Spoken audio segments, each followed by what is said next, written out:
Continuamos con coartación de aorta. La coartación de aorta, cuando hablamos de coartación de aorta, hablamos de un estrechamiento de la arteria aorta que va a producir una obstrucción al flujo, a diferencia de lo que veíamos en hipoplasia de cavidades izquierdas. Acá la aorta sí se encuentra desarrollada, muchas veces puede cursar o no con una hipoplasia, es decir, la aorta es más pequeña, pero la mayoría de las veces solo tenemos una obstrucción en el flujo. La zona de localización, lo más frecuente, va a ser en la aorta descendente distal al origen de la subclavia, ¿sí? Es decir, en la zona llamada istmo aórtico, la parte posterior de la aorta opuesta a la inserción del ductus. O sea que la mayoría de las coartaciones van a ser coartaciones yuxtaductales.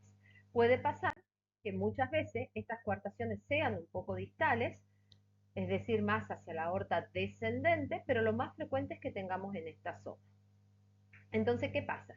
La sangre llena llega a través de la aurícula izquierda, de las venas pulmonares, pasa a la aurícula izquierda, pasa al ventrículo izquierdo, desde ahí va a pasar hacia la arteria aorta, donde nacen los vasos del cuello, que ya habíamos dicho que este es el tronco brachiocefálico, la arteria carótida y la arteria subclavia, y en este punto es donde encuentra la obstrucción o una dificultad en el pasaje. No quiere decir que no pase nada de sangre, sino que el flujo está disminuido. Una vez que la sangre pasa hacia la aorta descendente, vuelve por las venas cava superior e inferior hacia la aurícula derecha, ventrículo derecho, pasa a la arteria pulmonar para ser oxigenada nuevamente en los pulmones, ¿sí? Entonces, estos pacientes, una característica es que la saturación va a ser normal. ¿Por qué? Porque la sangre logra oxigenarse bien y porque tenemos dos circulaciones bien diferenciadas. Es la cuarta cardiopatía congénita más frecuente, representa aproximadamente un 9% de las cardiopatías, es la quinta causa de reparación quirúrgica y la incidencia es aproximadamente entre 0,2 a 0,6 cada 1000 recién nacidos. Tiene una incidencia un poco mayor en los varones. Puede presentarse en forma aislada, es lo más frecuente, puede estar asociada con otras cardiopatías, como por ejemplo la que habíamos visto, que eran las anomalías o las hipoplasias izquierdas, o puede estar asociada con una comunicación interventricular. Cuando se asocia a otras cardiopatías, por lo general la presentación va a ser mucho más temprana. Puede asociarse a síndromes genéticos como el síndrome de Turner, a anomalías de los vasos cerebrales, aneurisma. ¿Cuál va a ser la fisiopatología? Lo que habíamos hablado es que hay una disminución en el flujo a través de la aorta descendente. Ahora, la pregunta es, ¿todos estos pacientes van a ser ductus dependientes? Y la respuesta es no. Hay algunos pacientes donde la anatomía o el desarrollo de la aorta generalmente ha sido bueno, donde la coartación o la obstrucción no es severa, entonces esos pacientes pueden incluso pasar asintomático hasta la edad adulta si es que no se lo ha sospechado, o puede manifestarse en una primera infancia. Esos son los pacientes que pueden darse de alta y que incluso ser operados en etapas más tardías. ¿Cuál es nuestro problema? Cuando esta coartación es una coartación severa crítica o una interrupción de aorta, que más adelante vamos a ver de qué se trata la interrupción del arco aórtico, ¿sí? Entonces, en ese caso, sí o sí vamos a depender del ductus. ¿Por qué? Porque el ductus va a traer el flujo que viene desde la arteria pulmonar para poder perfundir la aorta descendente. Entonces, la pregunta es, en el test de saturometría, ¿cómo nos dará? Si nosotros recibimos hacia la aorta ascendente sangre 100% oxigenada que viene de las venas pulmonares, entonces probablemente haya una diferencia de saturación entre miembros superiores y miembros inferiores. Esto es en los casos donde tenemos un test de saturometría positivo, ¿sí? Puede pasar de que la paciente no tenga clínica, incluso no tenga ese resalto, sí puede pasar cuando no dependen 100% de ductus o cuando el ductus ya se cerró. En el neonato, lo que hablábamos recién, es que si esto es severo, sí se va a presentar con un signo de bajo gasto, porque va a haber primero una sobrecarga aguda de presión a nivel del ventrículo izquierdo y va a haber una disminución del flujo hacia la aorta descendente. Entonces estos pacientes sí van a presentar clínica. En los chicos más grandes, como esa perfusión va a estar disminuida, pero no totalmente disminuida, va a permitir al corazón que active mecanismos de adaptación. Y entre esos mecanismos va a haber una sobrecarga crónica de presión. ¿Y qué va a hacer el ventrículo? Tratar de vencer esa fuerza que se le está presentando o ese obstáculo. Entonces se va a poner un poquito más hipertrófico, puede desarrollar, si es que no se diagnostica a tiempo, circulación colateral, es decir, que va a mantener la perfusión de los órganos a pesar de esa coartación, y puede pasar asintomático durante muchos años y manifestarse en la edad adulta, por ejemplo, con hipertensión arterial. ¿Por qué es importante y que siempre pedimos, sobre todo en la NEO, controlen la presión diferencial entre los miembros superiores y los miembros inferiores? Justamente por esto. La aorta ascendente va a estar sometida a una gran presión tratando de vencer ese obstáculo que encuentra a nivel del istmo aórtico. Entonces, por lo general, a nivel de los miembros superiores, la presión va a ser muy elevada. Puede manifestarse con hipertensión. Esto es más frecuente en los chicos más grandes, pero en los neonatos también lo vemos muy frecuente. En cambio, en los vasos de miembros inferiores va a haber una mayor vasodilatación porque va a tratar de mandar el mayor flujo que pueda y la forma de reaccionar es con una vasodilatación, entonces las presiones a nivel de los miembros inferiores va a estar disminuida. Si yo tengo presiones disminuidas a nivel de los miembros inferiores y alta a nivel de miembros superiores, entonces va a acompañar a mi sospecha clínica de coartación de aorta. Lo mismo va a pasar a nivel de los pulsos femorales que pueden estar disminuidos o incluso ausentes. La clínica cuando se produce el cierre del ductus va a ser de insuficiencia cardíaca con bajo gasto por lo que veníamos hablando.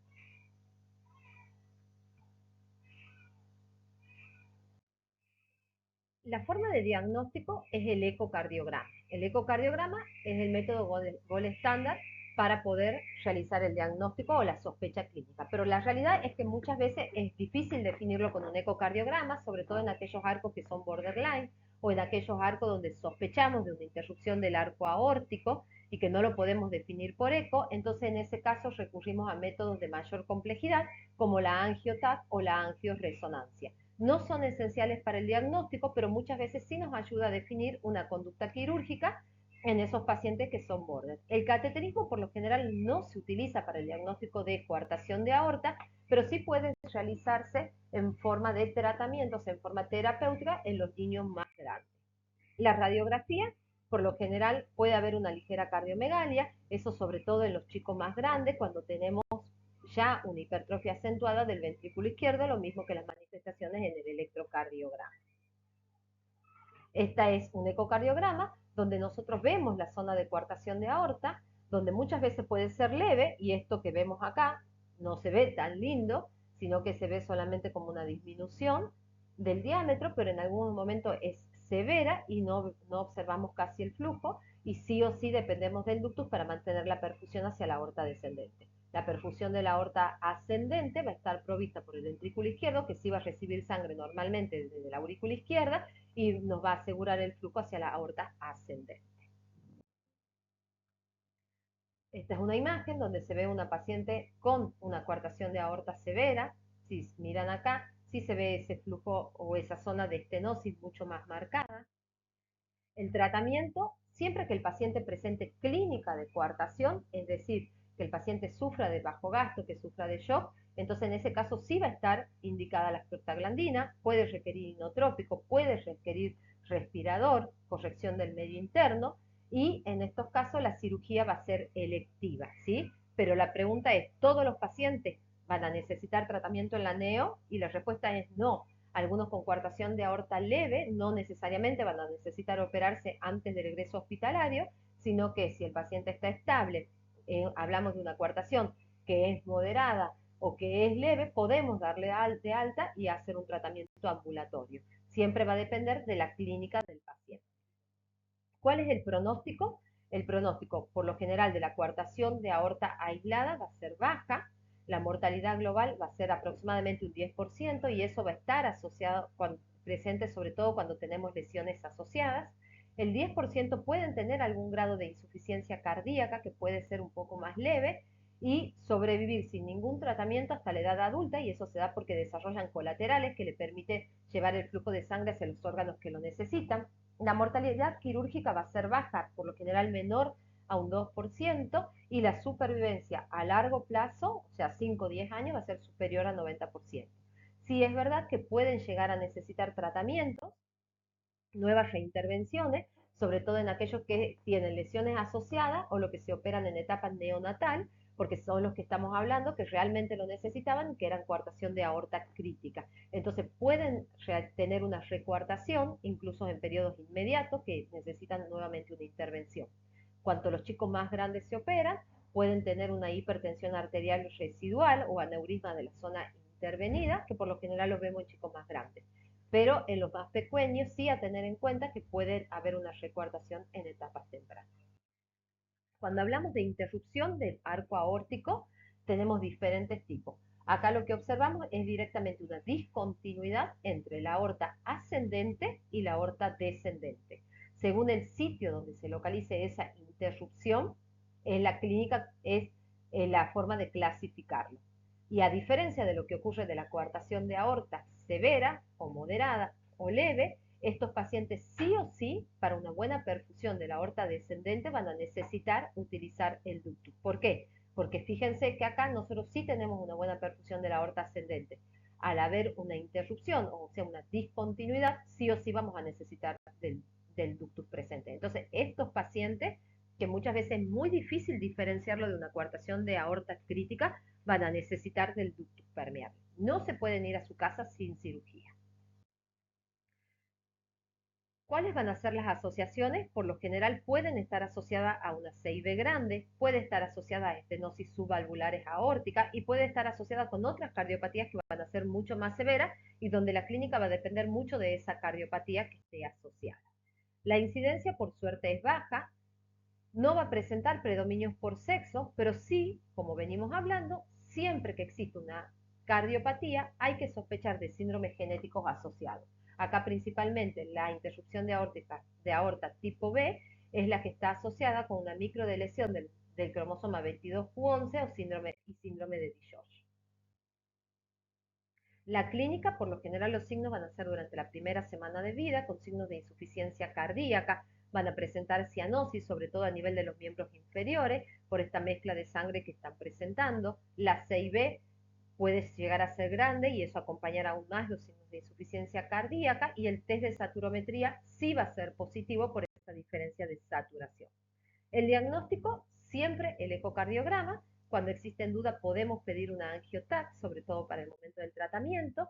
Y el tratamiento médico, como habíamos hablado, es que no pueden no perfundir prostaglandina, o sea, estos pacientes tienen indicación de prostaglandina, tratar de mantener un equilibrio ácido-base, o sea, realizando correcciones del medio interno, pueden requerir inotrópicos y diuréticos, y el tratamiento es quirúrgico, o sea, el niño no se puede ir de la neo sin haberse operado. El pronóstico, si no se realiza tratamiento, tiene altísima mortalidad en la etapa neonatal, y los factores de peor pronóstico es cuando son bajo peso, sobre todo en los que son prematuros, porque tenemos altísima incidencia de recoartación. Cuanto más pequeños se realizan las cirugías de coartación de aorta, como habíamos hablado antes, es peor el pronóstico. Y cuando tenemos CIB o patología izquierda asociada, también el pronóstico es súper ensombrecedor.